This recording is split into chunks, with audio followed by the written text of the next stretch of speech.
The sky above the ruined arena burned with flickering orange light. Ash fell like snow and distant sirens echoed across the remains of a once proud alien city.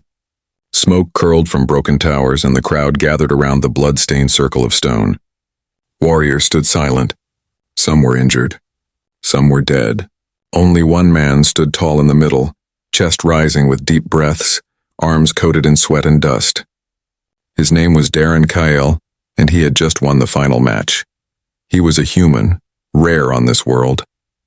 Scarred, quiet, and dangerous. He had fought 12 alien champions in single combat, not for power, not for gold, not even for glory, but because the law of this broken land said the winner may choose one prize from the royal vault or among the survivors of the fallen rebellion. The officials approached, flanked by soldiers with long rifles and masks hiding their faces. They bowed slightly, confused but respectful. You have fought with honor, off-worlder. Choose your reward. You may take gold weapons or even a starship.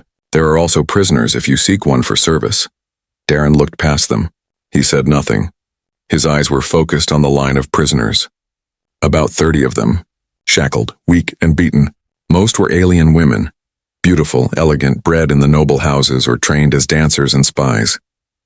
They avoided his gaze or smiled softly, hoping to be chosen, except one. She was at the end of the line, shackled like the rest but standing tall. Her skin was cracked and blue, rough like stone. Her face was not smooth or kind like the others. One eye glowed faint red from beneath a scarred socket. Part of her jaw was metal. Her arms were strong, not graceful. Her body armor was torn, old, and fused to her skin in places as if it had grown there. She did not smile. She did not look away. She stared back at Darren with a quiet, dangerous calm. Her name was lost to the records.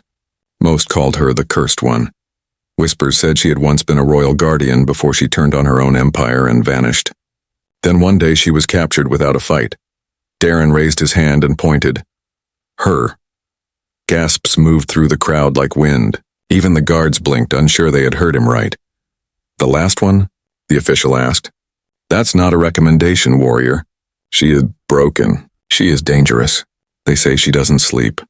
That she killed her own commander. That she hears voices. Darren's voice was low but clear. I said her. They brought her forward slowly. The other prisoners stepped away. Her chains rattled, but her steps were steady. She stopped just a few feet from Darren and tilted her head. Like an animal curious about something unfamiliar. You don't pity me, she said. Her voice deep and smooth like cracked ice. No, he replied. Then why? Because you're the only one here everyone is afraid of. Something strange flickered in her eye. Not gratitude, not surprise. Something more ancient, and then without a word she knelt. Not in surrender, but in choice. The crowd didn't cheer. They didn't speak. They only watched, uncertain whether Darren had made the boldest move of his life, or his last mistake. Somewhere behind the fire and ash, in the shadows of a broken throne, something old and watching stirred awake. Darren led her out of the arena through a hallway lit with broken lights and dripping cables. The walls were rusted and the air smelled like old fire and oil. She walked behind him in silence, her chains dragging across the floor. The guards did not follow. No one dared. Even unarmed and shackled, her presence was enough to make trained killers hesitate. Outside the building, they reached a transport platform. A wind blew through the ruined city. Darren stopped and turned around. What's your name? He asked. She looked at him without blinking. They erased it when I was captured. You have to be called something. She tilted her head again, thoughtful. They called me Nera when I was a child. Then Nera it is. He pulled a tool from his belt and knelt. The energy shackles on her wrists sparked as he worked on them. She didn't flinch. When the last one snapped free, she didn't move her hands. She just stared. You're not afraid of what I'll do? She asked. If I was, I wouldn't have chosen you. She said nothing, but the faintest trace of something moved across her face. Not a smile, not a threat, just a shift. Darren boarded the transport and nodded for her to follow. It was a small dropship, old but fast. As it rose into the ash-filled sky, he watched the city below vanish into smoke. Nera sat quietly beside him, her arms on her knees, gaze straight ahead. She didn't ask where they were going. He didn't offer. Hours later, the dropship touched down on a forgotten mining moon. The base was half abandoned. Low buildings, rusted pipes, and a dome shielding them from the harsh winds outside. Darren had made this place his home after fleeing the wars. No one knew he lived here. That was the point. Inside, he tossed her a pack of supplies. Clothes, food, cleaning unit. Take what you need. She didn't catch it. She let it hit the floor, then picked it up slowly. She opened it, pulled out a small energy blade, and held it in her hand. Not to use it, but to test its weight. Then she set it aside. Why here? She asked. Because it's far from everything. That's not a reason. He turned away, checking the power systems. It is for someone like me. She followed him with her eyes. And for someone like me? That's what I'm trying to find out. Days passed. Nara moved through the base like a ghost. She cleaned, repaired broken machines, ate quietly, and never touched a weapon. But Darren noticed the way she listened. She heard things others missed. The hum of failing systems, the shift of metal in the walls, the silent click of hidden machines awakening. She walked like someone used to being hunted, or like someone who used to hunt. Late one night, Darren awoke to a sharp noise. He stepped into the hall and saw her standing near the power core, hand pressed against the wall. What is it? She didn't turn. Something's coming. He moved closer. What do you mean? I don't know yet. But something woke up when I left that arena. Something old. Something that remembers me. Darren narrowed his eyes. An enemy? Not just mine, she said. Maybe yours too. Maybe everyone's. He stared at her then, really stared. This wasn't just a broken warrior. This wasn't just a scarred alien with a dark past. She was watching the stars like she could hear them whispering, and something deep in Darren's chest told him he had just invited a storm into his quiet life. But he didn't back away. He only asked, "What do we do now?" She turned to him at last. "We prepare." Darren hadn't planned to become part of a war again. He had left that life behind. The old medals buried in a crate, the scars covered by silence. But Nara changed everything. Her presence was like a signal, waking up old ghosts and hidden machines. Every corner of the moon base began to feel different.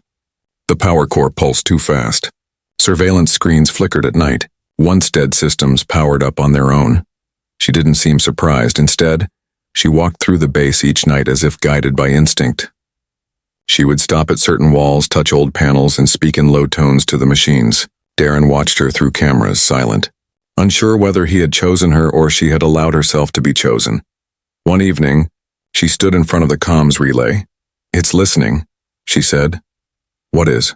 Darren asked, keeping a careful hand near his holster. She pointed at the stars. "It's not a ship.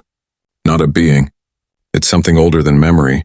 It was built by those who ruled before your kind or mine. It waits in deep space for a voice it knows. Now because I spoke, it's listening again. You said it remembers you. Why?" She finally turned to him. "Because I was made by them. Or at least reshaped. I fought for them. Then I broke free." Darren leaned against the doorway, crossing his arms. "And now it wants you back? Or it wants to finish what it started?" That night, Darren pulled out the hidden case beneath the floor. Inside was a long rifle, old but well-maintained. He sat at the table, cleaning it. Nara entered the room quietly. "You're preparing for war?" she asked. "No. I'm preparing for survival. You'll need more than a rifle." "I know," he said. "That's why I'm keeping you close." She tilted her head. "That's either smart or foolish. I'm used to both." Suddenly, the base lights flickered, then died. Red emergency lights blinked on. Nara moved instantly, running to the security room. Darren followed. On the screen, a single figure appeared outside the dome. Humanoid, thin, cloaked in light that bent around it. "What is that?" he asked. She stared at the screen. Her voice dropped low. "A seeker." Darren narrowed his eyes. "It's alone?" For now. The figure didn't knock. It just stood there, waiting, watching. "I'll go deal with it," Darren said. "No," Nara said firmly. "It's not here for you." He didn't like the way she said that. But he didn't stop her. She walked outside alone. The wind howled, carrying dust and sparks. The seeker didn't move. Nara stood a few meters away. "I won't go back," she said. The seeker made no sound, but the ground under her feet cracked slightly, as if something massive was shifting below. Nara stepped forward. "This is not your world. Leave it." The seeker raised its hand. A light shone from its palm and strange symbols floated in the air.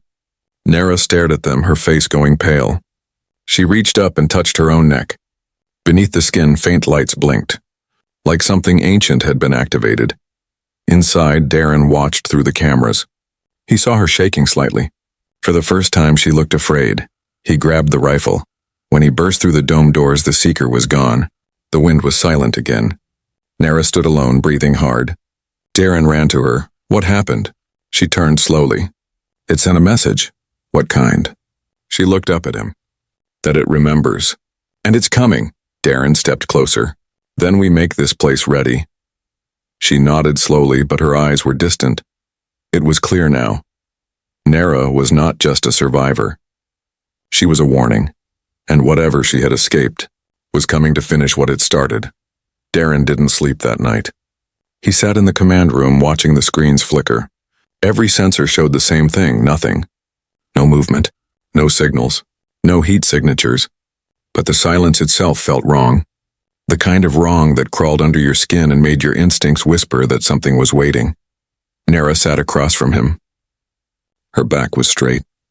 Her hands folded. She hadn't spoken since the seeker vanished. A low pulse still blinked under her skin at the base of her neck like a signal or a warning. What did it do to you? Darren finally asked. She looked at him for a long time before answering. It reminded me of what? What I used to be. He waited. I wasn't born like this. I was taken, modified, not with wires or code, but with something older, something that changes what you are inside. I was made into a tracker, a weapon, a voice for something deep in the void. Why did you stop serving them? Because one day I looked in the mirror and saw something staring back that wasn't me. So I tore it out, and I ran. Darren rubbed his face. And now they want you back. She nodded slowly. Or destroyed. They spent the next day reinforcing the base. Darren rewired the perimeter cannons. Nara reprogrammed the dormant defense drones with code only she seemed to understand. He watched her work, hands moving fast, eyes scanning ancient symbols that meant nothing to him but everything to her. At night, she didn't sleep. She stood outside, eyes on the stars. He joined her once. Are you trying to hear them? They don't speak. Not with words. Then how do you know they're out there? Because I still feel the part of me they made. And it's afraid. The next day, a storm hit the moon. Not a natural one. A magnetic pulse tore across the horizon. Systems fried. Lights dimmed. And then the long-range scanners picked something up. A ship. No ID, no signal. Just silence and a shape moving fast toward the atmosphere. Darren tightened his armor. You think it's them? Nara didn't answer. She just stepped into the weapons locker and pulled out a long blade. Not metal. Not forged. It was grown. Like bone and crystal fused together. Where did you get that? Darren asked. It was part of me once, he stared. You mean literally? Yes, the ship didn't land near the base. It touched down miles away in a canyon filled with black stone and dead wind. They watched it from the satellite feed. The ship didn't open, but something stepped out on its own. It wasn't a seeker. It was taller, thinner, covered in robes that shifted like liquid shadow. Its face was hidden behind a smooth mask with no eyes. What is that? Darren asked. Nara's voice was low. A warden. You ever fought one? No. You think we can kill it? I don't know. Darren checked his rifle again. Then we find out. Before sunrise, they moved out across the rocks. The cold wind scraped against their faces. The ship was still there, silent and waiting. The warden stood alone at the edge of the canyon as if it had known they were coming. When they got close, the warden finally moved. It didn't speak. It raised one hand and the world went silent. The air stopped moving. The ground stopped shaking. Even Darren's rifle felt heavier. Then the warden turned its head toward Nara, and the silence broke. In his mind, Darren heard a voice. Not loud, but vast. She is ours. You cannot keep what was never yours. But before Darren could react, Nara stepped forward and whispered just one word. Try. The canyon trembled. The warden didn't move. It simply stood there as the ground cracked beneath its feet.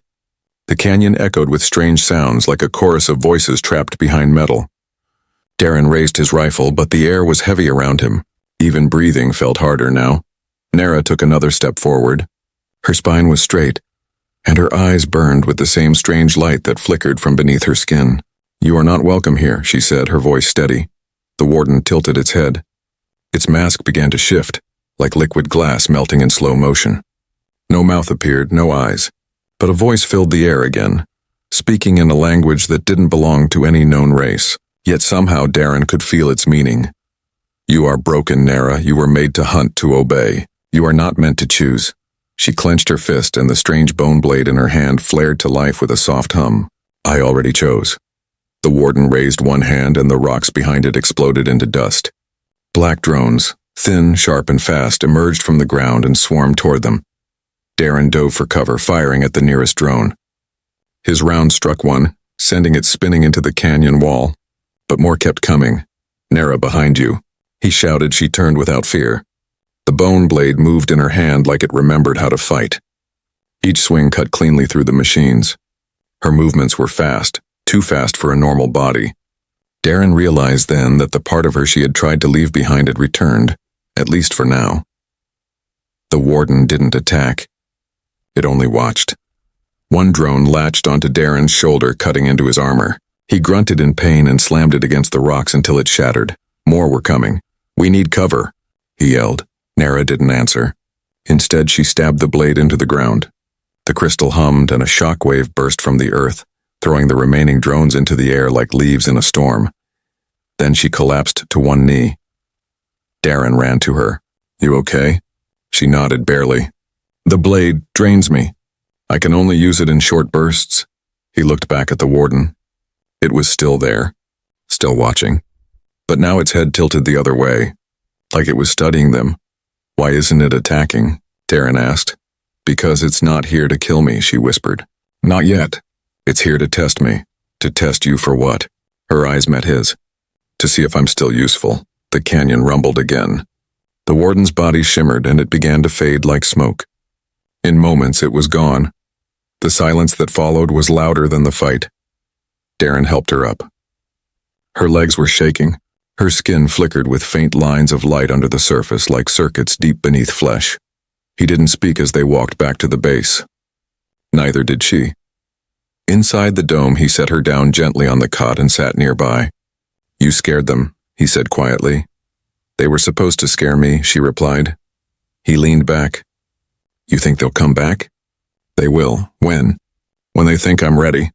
Or weak enough to take. Darren nodded slowly. Then we don't wait. We hit first. She looked at him with tired eyes. You'd go to war with them, for me? He didn't answer right away, then he said, No, I'd go to war with them because I think you're the only one who knows how to win. Something in her gaze softened. Not much, but just enough to see the hint of something human inside the weapon she had been made to be. The base was quiet again, but the silence wasn't peaceful. It felt like the calm before a second storm. Darren spent his time strengthening the shields, adjusting the weapons, and building backup power grids.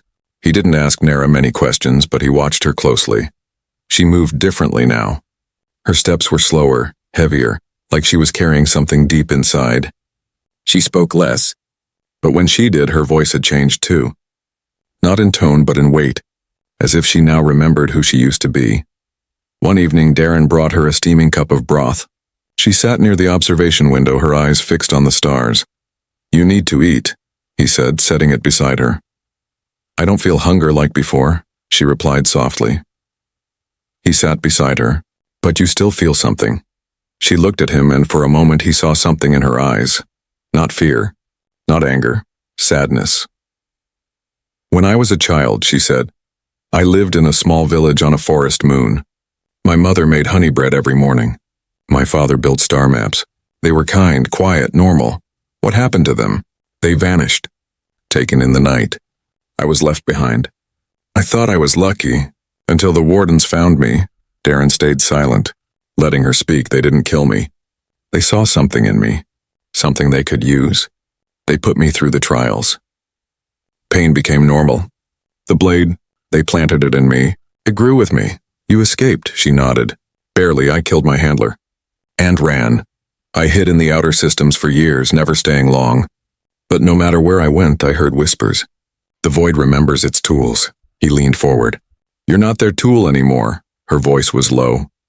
You think I chose to kneel in the arena because I was weak. But I knelt because I saw something different. You didn't look at me like the others. You didn't see a monster. You saw a weapon and didn't flinch. You were never the prize, he said quietly. You were the reason I entered that arena in the first place. That surprised her. You knew I'd be there? No, but I'd heard the stories. About a creature locked in chains, silent, dangerous. I didn't go there to win gold or land. I went to find something stronger than fear. She looked away. You may regret it. Before he could reply, alarms sounded across the base. Darren jumped up and ran to the console. Nara followed. A signal was pulsing from deep space. Not an attack. A call. What is it? Darren asked. It's the beacon, she whispered. Beacon? They've summoned the others. Others like you? She shook her head. No, others worse. Ones who never escaped. Ones who still serve. I know their names. I trained beside them. I bled beside them. If they come, this moon will not survive. Darren's face hardened. Then we don't let them land. We can't stop their ship with firepower, she said. But we can lure them, he looked at her. What are you thinking? I go into orbit. I let them track me. Make them think I'm alone. When they land, you hit them with the gravity trap. You lock them in, then we fight. That's not a plan, he said. That's suicide. It's all I have. Darren stared at her. Her face was calm. Her voice was steady. She wasn't trying to be brave. She was ready to die. He stepped forward. You don't fight this alone, she blinked. You'd come with me? No, he said. I'll go first. For the first time, Nara smiled. It was small. Barely there. But real. You really are the only thing in this galaxy they never planned for. The stars above the mining moon seemed quieter than usual. But the silence didn't bring peace. It brought pressure. Darren stood at the edge of the launch platform staring up at the black sky, waiting for what he could not see but knew was coming. Inside the base, Nara worked without rest. She moved between the generator, the gravity traps, and the communication relay with purpose. Every step she took was one step closer to something she didn't want, but couldn't escape. Darren watched her through the cameras. He had seen many warriors in his life, some strong, some smart. But Nara was something else. She was built for war, but shaped by pain. She didn't act like a soldier. She acted like someone who had been fighting for so long that peace itself felt unnatural. She stepped into the control room, where Darren was tightening the last of the power links. The trap is ready, she said. Are you? He asked without looking at her. She paused. No one is ever ready to face what made them. He finally turned. Then we do it anyway. They launched in a stealth pod built for short orbit. As the moon shrank behind them, Nara activated the beacon. It was an old, broken thing, but her touch made it come alive. The screen lit with strange symbols, and a soft tone echoed through the ship. A signal reaching across the stars. Will they hear it? Darren asked. They already have. Within minutes, something appeared on the long-range scan. A ship. Dark, long, moving with unnatural speed. It was shaped like a blade and moved like a thought. The ship didn't broadcast anything. No threats. No warnings. But both of them knew what it meant. They're coming for me, she said. Darren watched the readout. Then let's greet them. The pod reversed course and dropped fast into the atmosphere. As they neared the base, Nara opened a secure channel and gave the signal. Deep beneath the dome, the gravity trap powered up. If timed right, it would lock the enemy ship in place for a few minutes. Just enough for a strike. The enemy ship followed, silent, graceful, merciless. As it entered the trap zone, Darren hit the command. The ground shook. From the cliffs surrounding the base, massive anchor rods shot into the air. Energy fields snapped into place like invisible chains. The enemy ship slowed, twisted, then slammed into the ground. Not enough to destroy it, but enough to cage it. Darren and Nara jumped out of the pod and sprinted for cover. The enemy ship's doors began to open. From the dark came shapes, 3 of them. Not wardens, not seekers, something worse. They looked like Nara, but taller, stronger, more heavily fused with armor and machinery. Their eyes glowed like deep fire. Their movements were precise and quiet. They're like you, Darren said. They're what I would have become if I never escaped. Nara whispered. The first enemy moved faster than Darren expected. It covered ground in seconds, blades forming from its arms. Darren fired, hitting its shoulder. It staggered but kept coming. Nara met it head-on, her bone blade drawn. Their weapons clashed with a sound like breaking glass. Sparks flew. The second figure lunged at Darren. He rolled and fired again, hitting the legs. The thing stumbled and screeched, its voice a mix of metal and pain, but the third one didn't move. It just stood there, watching, until it spoke. Its voice was sharp, familiar. Nara, come home. She froze. Darren saw her hesitate. What is it? He shouted. She didn't answer, because in that voice she heard her own. Nara stood frozen. Her blade lowered just slightly. The voice from the third figure echoed inside her, not just in her ears, but in her bones. It was a voice she had long forgotten but never truly escaped. The enemy figure stepped closer. It didn't raise a weapon. It didn't rush. It moved with calm, confident steps. Its armor was smoother than the others. Its face was not hidden by a mask, but sculpted from silver and blue alloys. And its eyes were hers, cold, controlled, calculating. Nara, it said again, you were never meant to survive on your own. Darren kept his rifle up, aiming straight at the machine's chest. Is that one of your makers? She didn't answer right away. Then she said, no, that's me, or at least, what I would have become. The machine tilted its head. I am your final version. I was completed after you failed. Your rebellion taught them much. Your pain made me perfect. Darren's finger tightened on the trigger. You talk too much, but Nara raised a hand. No, let it speak. The enemy smiled faintly. You feel it, don't you? The call in your blood, the urge to obey. You are a flawed tool pretending to be a person. But that's not your purpose. Nara took a step forward. I made my own purpose the moment I broke free. No, the machine replied. You delayed your function. That's all. The other two enemies had recovered now. One limped slightly from Darren's shots. The other stood beside the machine version of Nara like a soldier next to its queen. You are here because part of you wants to return, it said. You kneel in your mind even when you fight with your body. I don't kneel anymore, Nara said, then prove it. Kill me. The challenge hung in the air like a knife. Darren looked at her. This is a trap, she nodded. Yes, but not the one you think. Then she charged. The two guards moved fast to block her, but Darren was already there. He dropped one with a shot to the neck joint. The second lunged toward him, but he swung his rifle like a club and slammed it into its head, sparks flying. Nara reached the enemy that looked like her. Their blades clashed in a flash of light. Bone against alloy. Her breath came fast. The machine didn't breathe at all. You're not stronger, Nara said. You're just emptier. That's why I will win. But as they fought, something shifted. Nara's scars began to glow again, lines of light spreading across her skin. The blade in her hand pulsed brighter, and the machine's movement slowed just slightly. You feel it too, don't you? Nara whispered. The machine hesitated. What? The bond. The one you were never given. The choice to be more than a weapon. Then Nara reversed her grip and plunged the blade deep into the machine's chest. Not through armor, but into the core beneath. The enemy shuddered.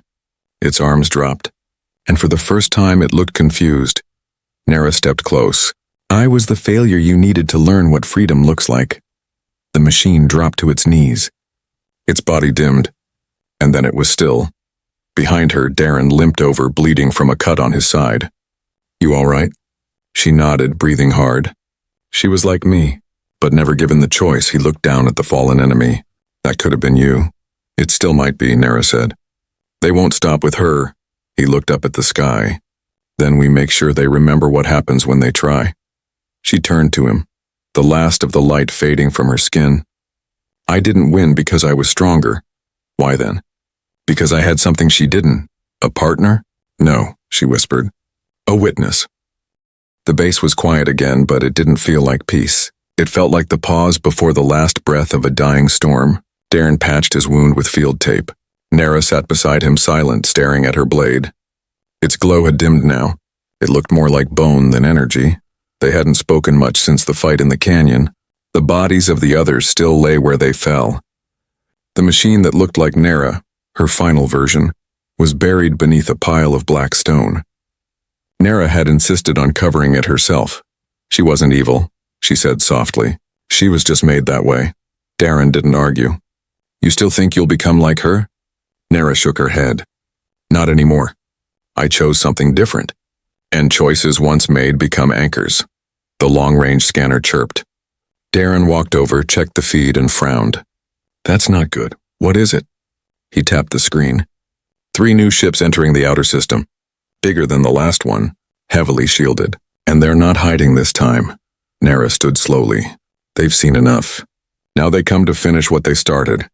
Darren clenched his fists. How long do we have? Hours, maybe less. They didn't waste time. Darren activated every turret, every cannon, every trap the base had. Nara entered the deep systems, places even he hadn't touched. Places locked behind alien code. With her hand pressed to the wall, the base began to wake in ways he hadn't seen before. Metal walls opened to reveal old weapons, ones not built by humans. Crystals hummed to life. Old AI systems came online and asked no questions. They recognized her. You built this? Darren asked. No, she said. But I've been here before. You don't remember? She looked at him. Some memories only unlock when death gets too close. The hours passed fast. Then the sky split open. The ships descended with no sound, just light and shadow moving too fast to follow. They hovered above the base like predators, scanning, choosing where to strike. From the largest ship, something dropped. Not a weapon. A voice. It echoed through every speaker, every comms panel, every system. You are a stolen tool. Return, and you may rest. Nara closed her eyes. They always offer peace before they burn the world. Darren's hands hovered over the trigger systems. Say the word. Nara stepped forward, standing in the center of the base. She looked up at the sky. Her voice was clear and sharp. I am not yours. The reply came immediately. Then you will be unmade. The sky exploded. Energy rained down. Shields flared. The base shook. Fire burst from the towers. Darren fired back, guiding the defense systems. Turrets roared. Missiles screamed upward. But the enemy didn't break formation. They were not here for the base. They were here for her. Nara stepped into the command ring and activated something hidden beneath the floor. A circle of ancient code lit up. Darren stared. What is that? A lock, she said. If they reach me, this base burns itself and everything near it. Darren stepped forward. Then you better not let them reach you. She looked at him. Really looked at him. If I fall, don't try to save me. No. Darren, I didn't survive all this to watch you die now. We stand or fall together. Her voice cracked just slightly. You're not afraid of what I might become? I was. And now? He loaded the last round into his rifle. Now I'm afraid of what happens if you're not standing beside me. Outside, the sky turned red. The final wave was here. The sky above the mining moon burned like a second sun. 3 warships hovered in the air, flooding the ground below with light, fire, and ancient wrath. The base shook under the weight of it all. Metal cracked. Shields flared and flickered. Dust rained from the ceiling. Darren moved fast through the control room, redirecting power to the last turrets. His armor was scorched. His face was streaked with sweat and ash. Nara stood in the center of the base, calm like the eye of a storm. Her blade pulsed faintly in her hand. Her body was lit from within by the strange light of her origin, the one she never asked for but could no longer deny. They're trying to tear through the shield, Darren shouted. They're not trying, Nara replied. They are. A deafening crack split the sky. A beam of light cut through the dome and struck the outer ring of the base. The ground buckled. Fire roared upward. The shield dropped. Nara looked up. They're coming in person now. Darren ran to her. Then we hold them off. No, she said. You have to leave. I already told you. She grabbed his wrist. Her hand was trembling. I'm not asking. I'm warning. Before he could argue, the first warden touched down. Its body was shaped like polished obsidian, smooth and cold. Its mask was blank. It raised one arm and fired a wave of energy that knocked both of them back. More wardens followed, 7 in total. Behind them came something larger, a construct made of bone, metal, and pure light, a walking prison. It moved without sound, but the ground cried beneath its steps. Nara stood up slowly. They built that from our failures. Each part of it is one of us, Darren pointed his rifle. Then we take it apart. But Nara didn't move. She turned to him and reached for the command panel. What are you doing? He asked. Finishing it, she said. I'm not just going to fight them. I'm going to shut the whole system down, forever. You mean? Yes, the lock, the code. The one buried inside me. I've always had it. But I was afraid, Darren's voice cracked. You don't have to do this alone. She gave him a long look. Not cold, not distant, just real. I've never done any of this alone. That's why I can do it now. She pressed her hand to the command pad. Lights flared. A voice, ancient and broken, spoke in a forgotten language. The sky pulsed red. The enemy paused. The giant construct turned its head slightly as if confused, and then Nera stepped forward. "To those who made me," she said aloud, voice strong. "To those who chained me. To those who watched me run. I'm not your creation. I am your ending." The base shook violently. "No!" Darren ran toward her. She turned once more and smiled. A real smile. "You gave me back my name." A wave of energy burst from her body like light cracking the world open. The base glowed with ancient symbols. The warden ship above shook, then split into pieces. The construct tried to move, but its limbs turned to stone, then dust. The blast reached the clouds. Then silence. When the smoke cleared, Darren lay on the edge of the crater, half buried in rubble. His ears rang. His chest burned. But he was alive. He crawled forward, calling her name. But she was gone. Only the blade remained, planted upright in the ground, glowing faintly. He touched it. It was warm, and though she was gone, he knew she had not been taken. She had chosen, not just to fight, but to end it, for good.